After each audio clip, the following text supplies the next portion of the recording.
Hey guys, we're about to get real personal today.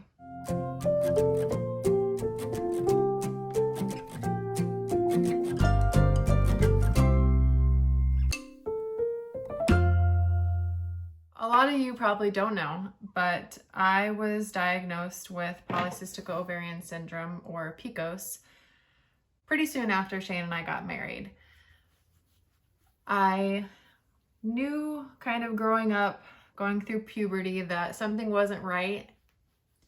So when Shane and I got married, we found an endocrinologist that specialized in fertility. We did a bunch of tests and it came back that I had polycystic ovarian syndrome. People like me who have what's called thin or skinny Pcos definitely don't get diagnosed correctly. I was very happy to get answers really quickly and not have to go from doctor to doctor in order to get a correct diagnosis. Of course, it wasn't the best news because Pcos cannot be cured. It's something you have to live with, which people think that it just means that you have cysts all the time, but a lot of women with Pcos go their whole life and not having one cyst.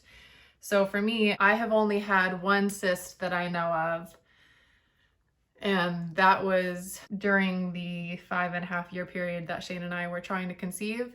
Anyways, the reason that I wanted to talk about it is because it is a hormone disorder, basically. So I suffer and have suffered from depression for majority of my life, probably since I was a senior in high school. And I just wanted to talk about it because it's not something that a lot of women talk about, but having Pcos isn't something to be ashamed of. It's nothing that I've done. It just happens, and doctors don't even really know, can't even really explain why some women get it. I feel like a lot of women don't like to talk about infertility because it's kind of, in a sense, like that's what our bodies are meant to do. We're meant to have children. And so when it doesn't work right, it can feel embarrassing and we can be ashamed. And I definitely went through a long period of time where I was very angry at my body and very ashamed and felt like my body was betraying me. And don't get me wrong, sometimes I definitely go back to those feelings, but I have also worked really hard to just accept that this is the way that it is. And, all I can do is just try to be healthy. But anyways, like I was talking about, depression is something that I've gone through, and it had recently hit me. And so I just wanted to speak on it because it is something that's very impactful for my life. And it's something that I think a lot of people don't have an understanding of depression. It's not that I'm sad. It's not that there's something in my life that, I'm unhappy about. It's not because everything in my life is going wrong. It just is a matter of incorrect amounts of hormones in my body. And I just wake up one day in the fog. Your rational thoughts can try and say, nothing's wrong, everything in your life is okay, you're happy, and yet your irrational side or whatever is screaming out that you're miserable and nobody loves you and nobody cares about you, and you could be gone today and it would be fine, and in fact it would make everybody else's life be better if you were just gone. Like, all of those thoughts go through my head in that moment, and it sucks. It's like a prison, and you're trapped in your own mind, and you just hope you can get out.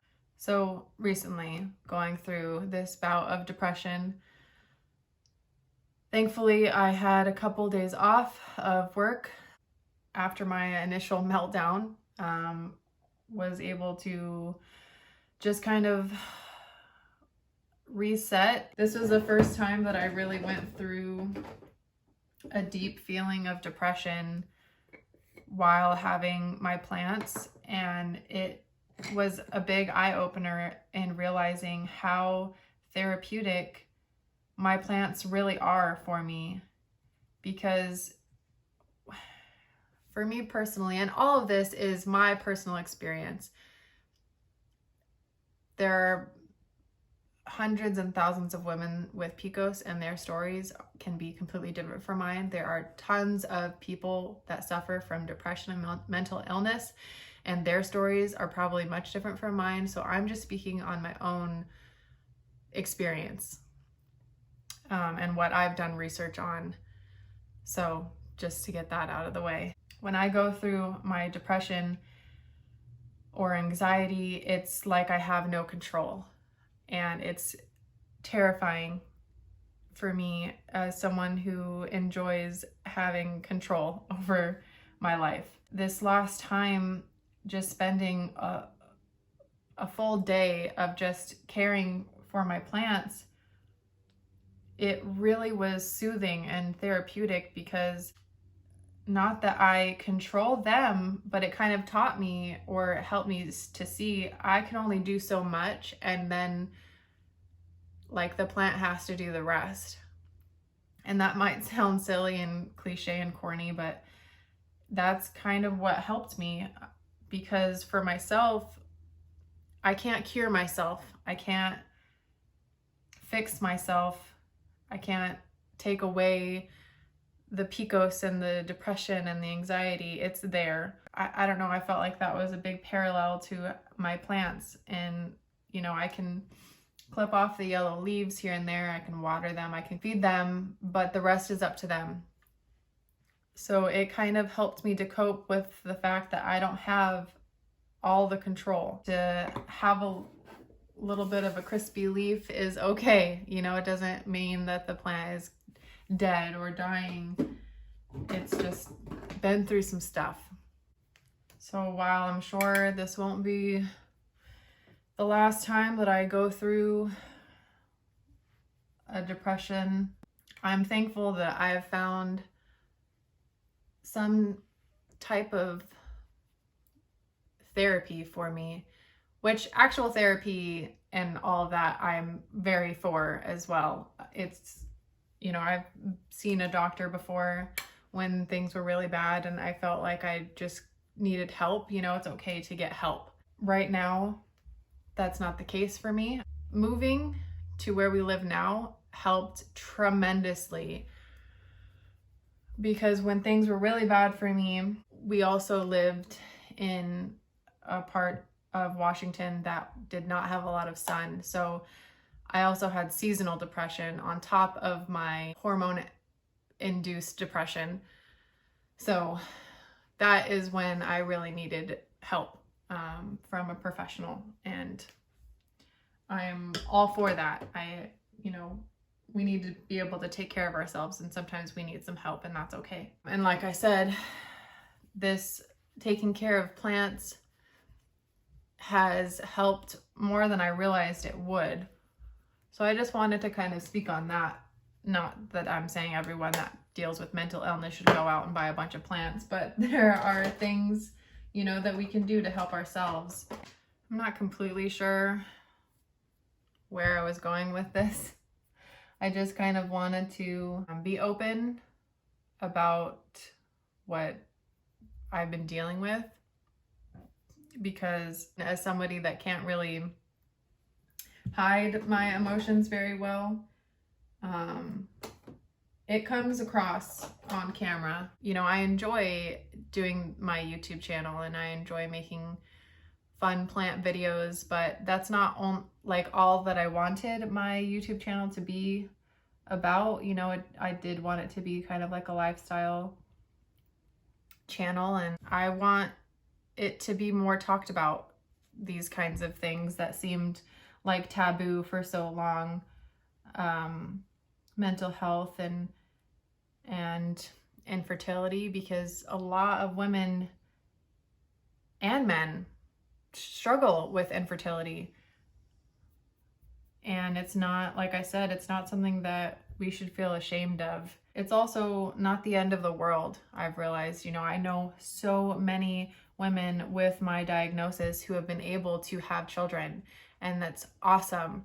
When Shane and I were going through trying to conceive, I know that for me, having an outlet really helped, and I ended up starting a blog, and it got me in touch with a lot of other women who were going through exactly what I was going through. Tests and treatments and pills and shots and all these things that are exhausting. And, you know, being able to see people have success and tell their stories, like it helps you to keep going. And not having success didn't mean that we failed. You know, me and Shane really did everything that we possibly could and wanted to do in order to try and have a child of our own. And if I had just felt like a failure and taken all of my blog posts down, you know, what about the next woman that wouldn't be successful? Because it does happen. Like, not everyone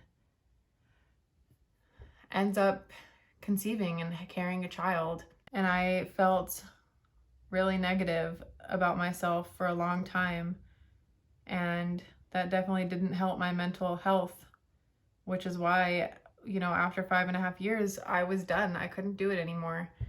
And that's okay. You know, we've made a life that is full of love, and we have so many nephews and nieces that we love. I do wish that I found more people talking about this and being open about it. It's happening to women out there that have this diagnosis and have been trying to conceive or tried to conceive and just can't go through it anymore. And it's okay. It's okay to talk about it. And people that deal with mental illness, whether it's depression or anxiety or whatever the case, like, we're going through it. And for me, whether I was blogging about it or, you know, talking about it on YouTube now, it's freeing to be able to discuss it and talk about it and open up a channel for other people to talk about it. And people that are really close to me know that I go through it and know when I'm off and having a hard time. And that's the kind of people that you want around you when you have something like this. You need support in those moments of depression and anxiety. You are your own worst enemy. You have to like fight yourself, because that's kind of what you want to do, is just shut everybody out and to be alone because you think that you're just a burden to everybody. And that's just not the case. Your real friends and family, they want to be there for you. And in those moments of irrational thinking, it's so easy to forget that or to think that it's not true. And I'll just say, like, I don't want to make this video into like a woe is me. In fact, I was recently talking to a girl I went to high school with about kind of like things that people say to try to encourage or make you feel better that really are doing the opposite. Let me just say, for somebody that's never experienced depression or anxiety or infertility, sometimes there's really nothing you can say. Sometimes it's just being there for your friend or your family member, crying with them, just listening to them, not always trying to fix it, because there are things that you just can't fix. So for me, I know when Shane and I were going through trying to conceive, I would get a lot of comments like, it'll happen when it's meant to happen, or, you know, don't stress, it'll never happen if you're stressed, or everything's happens for a reason, or, you know, things like that, which I get that they're trying to be encouraging. Like, I don't think that people are saying that to be negative, but what that tells me, somebody that's going through something so painful, is that in that moment of trying to conceive, by saying it'll happen when it's meant to happen is that there's something in my life that's causing it to not happen then, or that it's not meant to be then, and that doesn't help. Like that's not productive. If you've never gone through fertility treatments and all of the things that go along with that, all of the tests, and it's painful and it's exhausting, and there is no way to go through that and not have stress and anxiety. Whoa, do I really have eyebrow all the way up there? Okay, guys, well, it got really personal, but I wanted to be open and share kind of what I've been going through and what I have gone through, and that it's okay to talk about it. So if you want to share your personal experience or have any questions for me, I would love to listen and to converse with people. For those women like me that, just weren't successful, it's okay. You matter, and never forget that it doesn't make you any less of a woman just because you aren't able to carry a child.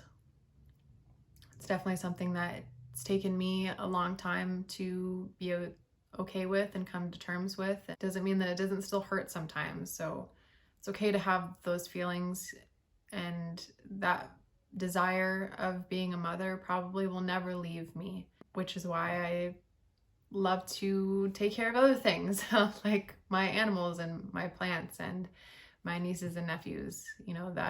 That love that you've held on to, that was kind of reserved for your child, you can spread to whatever you surround yourself with. Well, thank you guys for watching. If you are not subscribed, please subscribe. I post new videos every Wednesday and Friday, and I will see you guys in my next video. Bye.